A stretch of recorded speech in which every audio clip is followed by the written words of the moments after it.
Fala galera, tudo bem? Meu nome é Victor Tupã e eu tô aqui de novo para te explicar tudo o que você precisa saber de essencial para a sua prova. Estamos começando agora a nossa aula 3 do volume 8, Geometria Espacial. E hoje eu vim falar para você sobre o cone. Presta atenção, o cone é um sólido geométrico reto ou oblíquo formado por uma base circular e um ponto fora do plano da base que se ligam por segmentos de reta. De novo, mais uma vez, eu acredito que você deve estar assim, não entendi nada do que é um cone. Você sabe o que é um cone? Cone é uma figura como essa aqui. Essa definição é apenas a definição que você precisa lembrar que forma essa figura aqui.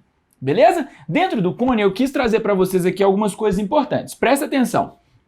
G de geratriz, certo? Então eu tenho aqui a geratriz. Geratriz é este segmento aqui, ó, lateral, como se fosse o lado do triângulo. Dentro do nosso cone, eu tenho a altura, H aqui, ó, ela tá aqui. E tem também o raio da base, o raio da base tá aqui. Presta atenção que isso aqui é uma relação muito importante, que eu relaciono geratriz, altura e raio. Por quê? Porque aqui, ó, geralmente elas formam, geralmente não, né? Sempre vai formar aí um ângulo de 90 graus e eu posso, pelo teorema de Pitágoras, definir isso aqui. Professor, mas você só desenhou o cone reto. Sim, eu só desenhei o cone reto, mas tem também o oblíquo? Tem. E qual que é a diferença entre eles? O eixo do cone reto sempre vai ser perpendicular aqui à base. Já o cone oblíquo ele vai ser um pouquinho mais tombado, como você já viu no cilindro, como você já viu também no prisma. Mas geralmente o cone que mais aparece pra gente nas provas é o cone reto. Beleza?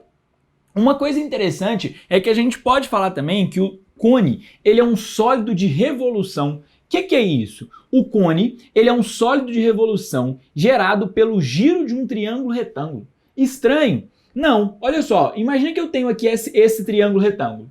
Vou segurar aqui em cima e vou segurar aqui embaixo e vou rodar essa figura. Quando eu rodar essa figura, eu vou formar aqui, ó, um cone, ó, porque essa figura vai rodar e vai fazer assim, ó.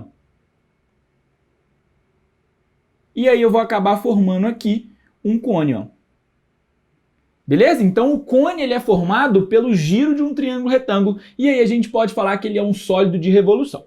Tudo bem? Bom, continuando aqui com a ideia de cone, eu tenho essa parte que a gente fala de uma seção meridiana. O que é isso? É um triângulo formado por um corte vertical de um plano que passa pelo raio e pelo vértice. Então essa parte azul aqui, ó, que eu desenhei na nossa figura, é como se eu estivesse cortando o nosso cone nessa parte. Quando eu corto o cone nessa parte, eu vou formar o quê? Eu vou formar um triângulo.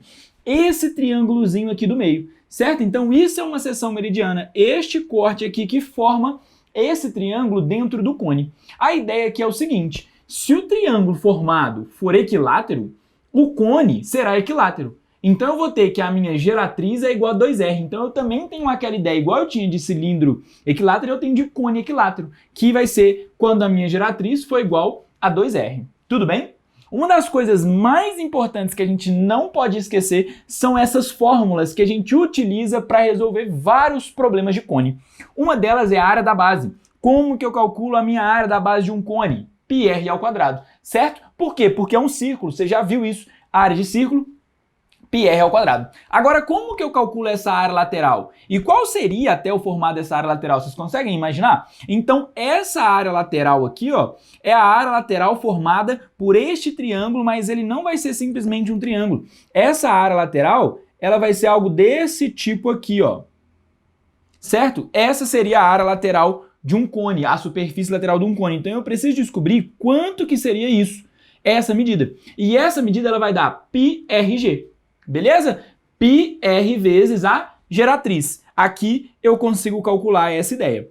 Área total. O que vai ser minha área total? A minha área da base mais minha área lateral. Se você somar essas duas, você consegue escrever elas nesse formato. π vezes r, que multiplica raio mais geratriz. Então essas três fórmulas de área são muito importantes. Você não pode ir para a prova sem saber como que isso funciona. E além disso, a gente tem a nossa ideia do volume, nossa última fórmula. De novo, a área da base vezes a altura. Igual no prisma, igual no cilindro, aqui também eu tenho essa ideia. A área da base vezes a altura. A área da base, πr², altura h. A única diferença aqui agora é que eu vou ter que dividir por 3. Se você olhar bem, essa figura aqui é como se tivesse 3 cilindros. Certo? Ó, um cilindro e 3 cones. 2 de cabeça para baixo e esse de cabeça para cima. Então eu divido o volume todo por 3. E aí você vai chegar nessa fórmula. πr² dividido por 3. Então aqui você tem tudo o que você precisa sobre cone para fazer qualquer questão, qualquer atividade que vá aparecer para você. Para comprovar isso, eu trouxe um exemplo de uma questão que já foi questão de prova. Vamos lá. Enem 2015.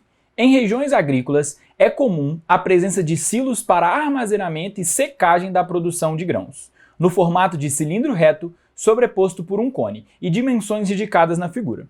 O silo fica cheio e o transporte dos grãos é feito em caminhões de carga cuja capacidade é de 20 metros cúbicos. Uma região possui um silo cheio e apenas um caminhão para transportar os grãos para a usina de beneficiamento. Aí tem aí a imagem e ele fala no cantinho: utilize 3 como aproximação para o pi. O número mínimo de viagens que o caminhão precisará fazer para transportar todo o volume de grãos armazenados no silo é letra A, letra B, letra C, letra D e letra E. Bom, então eu trouxe aqui de novo tudo que o exercício deu pra gente. Presta atenção. Primeira coisa, capacidade do caminhão, 20 metros cúbicos. Depois, ele deu pra gente a imagem. Repara bem na imagem que ele deu aí pra gente. Ele dá aqui, ó, a altura do cone, ele dá aqui o raio do cone, ele dá a altura do cilindro, ele dá o raio do cilindro. Então, com isso, eu consigo calcular aí tudo que eu preciso. E o que ele quer? Ele quer a quantidade de viagens que esse caminhão precisa fazer. Então eu preciso descobrir o volume do meu silo, certo? O volume do meu silo para conseguir descobrir quantas viagens ele vai precisar fazer. Então a gente tem aqui a fórmula do volume do cone. Vamos calcular o volume desse cone aqui, ó. Ele falou que o volume desse cone é πr² sobre 3. O nosso raio é 3, nossa altura é 3 e ele falou também, use π igual a 3. Então olha como que vai ficar isso aqui, ó. Eu vou colocar aqui, ó, 3 vezes 3 ao quadrado vezes 3 dividido por 3. Pronto. Então eu vou acabar cancelando aqui um 3 com um 3 e vai ficar 3 vezes 3 vezes 3. 3 vezes 3 vezes 3 é igual a 27. Então o volume desse cone é de 27 metros cúbicos. Lembra, se é volume, a unidade é metros cúbicos. Beleza? Depois eu vou pensar aqui agora na ideia do cilindro. A fórmula do cilindro a gente também já sabe. πr²h. Ele deu aqui o h e ele deu o raio, e ele falou também para a gente usar o π igual a 3. Então vai ficar assim, ó, 3 vezes 3² vezes 12. Certo? A altura 12, 3 vezes 3. Então aqui, ó, vai ficar 27 vezes 12. Quando você multiplicar aí essa medida de 27 vezes 12, vou até colocar aqui, ó, 27 vezes 12, você pode pensar aí em como fazer essa conta, ou você faz ela normal, ou você usa alguma ideia de 10 vezes 27, por exemplo, é 270. Certo? Aí você vai somar 270 mais 2 vezes 27. Quando você fizer isso, você vai ver aí que o seu resultado vai ser 324. Certo? Só que 324 o quê? 324 metros cúbicos. Não pode esquecer também.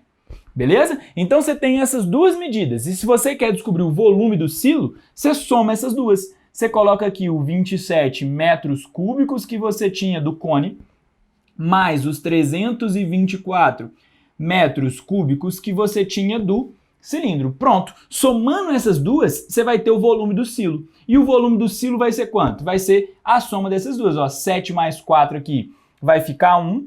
Aí se você somar aqui 2 com mais 1, vai ficar aí 351 metros cúbicos. Confirma? 324 mais 27 vai dar 351 metros cúbicos. Beleza, até aqui você descobriu o volume do silo, só que, de novo, qual é a pergunta? É muito importante a gente pensar sobre isso. A pergunta é, quantas viagens eu preciso fazer com esse caminhão para transportar tudo isso? E para eu determinar quantas viagens eu preciso fazer, eu vou fazer essa divisão. Eu vou pegar aqui, ó, o 351, que é tudo que cabe dentro do silo, e vou dividir pelo que cabe em um caminhão. Porque assim eu vou ter quantas vezes eu vou precisar fazer isso. Se você fizer essa divisão aqui, ó, 351 por 20, você vai ver que o resultado vai dar 17,55. Ou seja, ele precisaria fazer 17,55 viagens. Só que não tem como ele fazer uma viagem partida. Então, o mínimo que ele precisa é de 18 viagens, certo? Então, toma muito cuidado com isso.